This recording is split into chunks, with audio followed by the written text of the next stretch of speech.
Every year at about this time, when the days are getting shorter and the forest is changing color and there's a nip in the air, I dig out my wools. I can't help but reflecting back to the fall of 1984. I was 21 years old and I was leaving my city life behind me and moving to my cabin in the woods. I can't say that I was stepping forward because I was leaping forward with both feet. And there was no turning back. What an amazing time that was for me. And I got to tell you folks, fear and excitement came in equal measure. There was a lot of struggles. My cabin wasn't really fit to live in. I had no electricity of any kind. I didn't have a generator. I didn't have a battery bank. No inverter. We didn't have these nifty LED lights like we have now. No solar power. All I had was lanterns and candles for light. I didn't have a well. There was a brook running by in front of the cabin. That's where I got my water.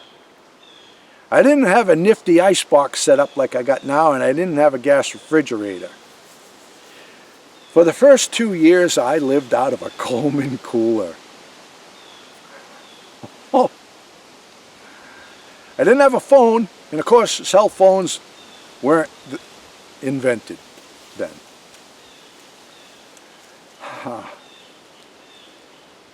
I thought I knew a lot about living in the woods from reading books and magazines and stuff like that, but I didn't know diddly squat.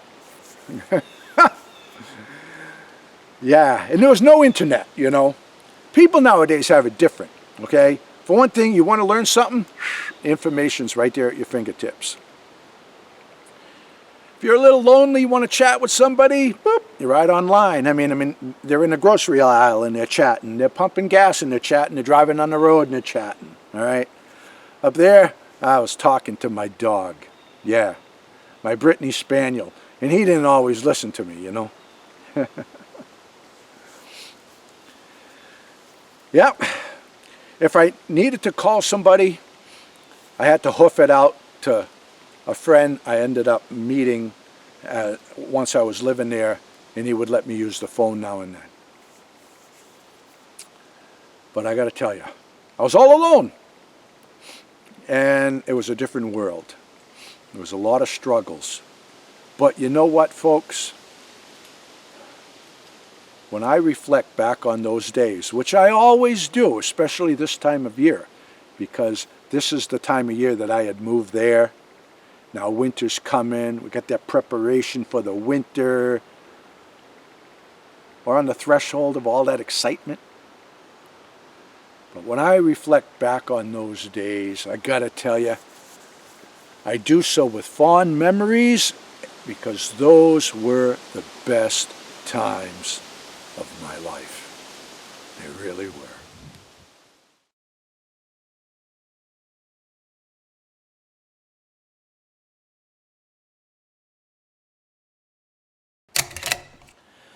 So a lot of people have been asking, how come we don't see much of Frankie? Like I said before, Frankie has retired from YouTube. He just doesn't do much, you know. He's eating cookies that people sent him. He still reaps those rewards. Right there. Okay, and they're also asking, how come I haven't shown any more of my good dump finds? Well, there really hasn't been too many good ones. We go to the dump and yeah, there's a few things, but trying to refrain from taking everything home. So we've left it there. So, but recently I went to the dump and found a few things. Here you go, your last cookie.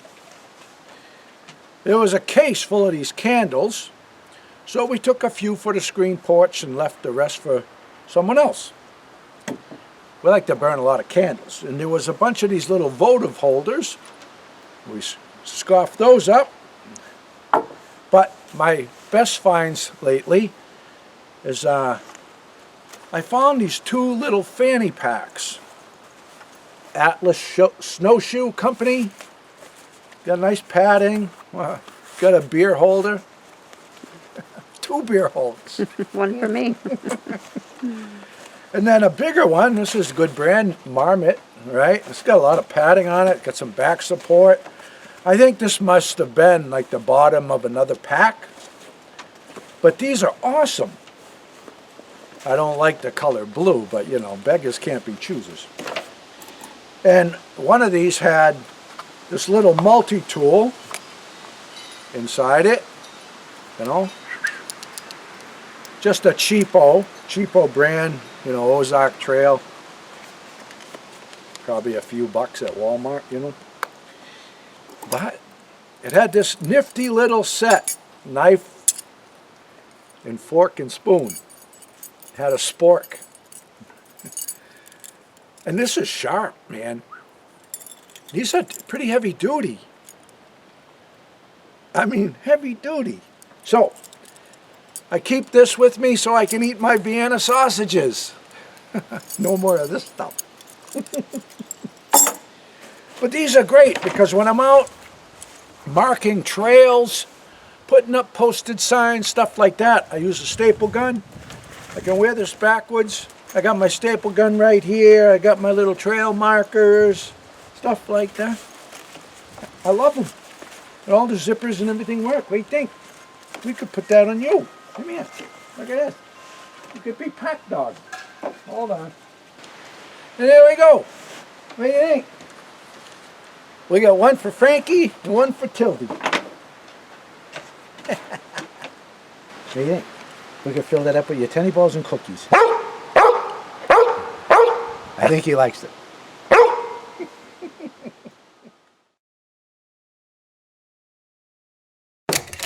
Okay, time for a little Q&A. The questions have been rolling in. I've got a lot of them here. I'll address a few here this morning. Before I do, a couple weeks ago I had mentioned that my comments were all bugged up. I couldn't access all my comments. I uploaded that video and then all the comments were working and everything's working fine. So I don't know what happened, but problem solved. Regarding the comments, I've been wanting to mention for a long time now that if you leave a comment with a link in the comment, I will probably never see it. A lot of people leave me links to a video they want me to watch or something like that. But anything with a link will go to my spam folder, and there's something around 700 comments in my spam folder, and I just don't have the time to go and sort through it. It's set up that way because there's a lot of YouTubers that just go to people's channels and keep posting the link to their channel, and it's spamming. That's what it is. So I don't want to see it.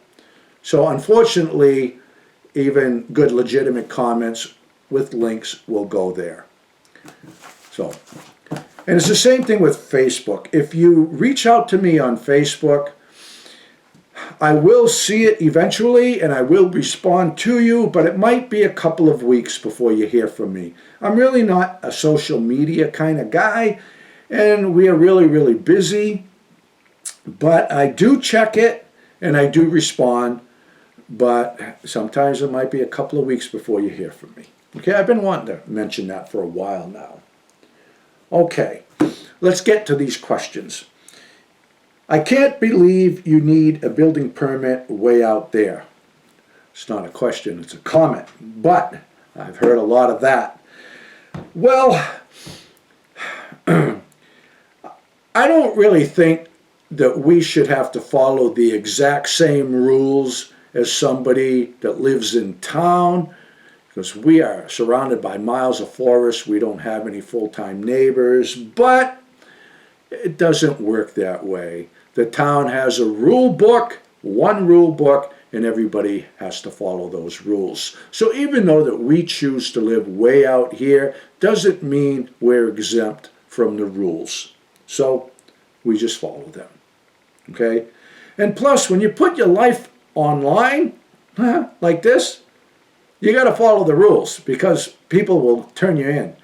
Remember, I don't know, maybe 3-4 years ago, I posted a video when I was up here working, and you see Frankie tearing up paper off of a clipboard, and jokingly I said, and Frankie handles all of the permit stuff. Somebody saw that and reported it to the town, and the selectmen came up here to see if I was building without a permit. No joke. So, it's easier just to follow the rules. All right. Can you show us how you store your chainsaws for the winter? Now, that was a good question, okay? But I can't show you how we store them because we don't do anything differently. Because where we live, our chainsaws work just as hard in the winter as they do in the summer. Because like I said before, we are 1.6 miles off of the pavement. This is an unmaintained road. It's a snowmobile trail in the wintertime. And when we get hit with a hard storm, the road is obliterated. We don't have a highway department coming up here and open it up. So if we want to go out, we got to cut our way out. So we always have a chainsaw with us, even when we just run down the mountain to check the mail. Because 9 times out of 10, there's something across the road. So I don't do anything special to my chainsaws. They're fueled up and sharpened up all year long. Since it's hunting season, people asking me hunting questions. One question that comes in a lot, and can I recommend a bow? You know, what bow do I recommend? Unfortunately, I can't recommend anything because my bow I bought in 1998. I have no idea what's on the market today. So unfortunately, I'm really no help there. Okay? If you're getting started, I had a freebie. That's what got me started. And what I'm using isn't much of a step above that. And I love it. And like I said before, it fills the freezer every year. So you don't get to spend a lot of money. You want to be out there hunting. Just practice with it and know the bow. Okay? Know where you're shooting. All right, I got this question a lot since I showed the review on the log splitter. Why don't I put a 4-sided splitting head on my log splitter? And the reason I don't do that is because I don't want every log split into 4 pieces. And I answered this one before. If I have a log about that big, most times I only split it in half, okay? Those half rounds are great stabilizers for your end of your stack. Much better than a 1/4 round. And when we go to bed or we go away and we're going to stoke up the stove, the larger the wood, the longer it's going to burn. So we even put some big rounds in there. So I don't have this 4-sided splitter head because I don't want everything split into 4 pieces. Do you put ice bottles in the freezer in the summer so it doesn't have to work so hard? We do. That propane freezer has probably got a dozen or more, I don't know, I guess they're 2-quart juice bottles full of ice. Half of them are regular ice, half of them are salt ice. We need the ice for the ice box because our refrigeration is this tiny little gas fridge behind me and the ice box. And we switch out those bottles about twice a week. Okay? So yeah, there's a lot of ice bottles in that propane freezer. And I'm going to do another video about the salt ice because of all the stupid comments that come in regarding salt ice. All right? People are too narrow-minded in that regard. And I don't know. But yeah, I'm going to talk about salt ice again. All right. Where do you get your plans drawn up for your projects? Can you recommend an architect? No, I can't. I've never used an architect. I don't have plans drawn up. I do make a material list, and then I just start building. That's all. I got the picture in my mind, and I start building, and a lot of times the plans change along the way because my ideas change, and I get a better idea. All right.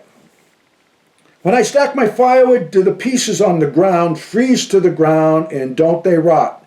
Yes, they freeze to the ground. Yes, they rot, but I really don't care because what I put on the ground is junk firewood.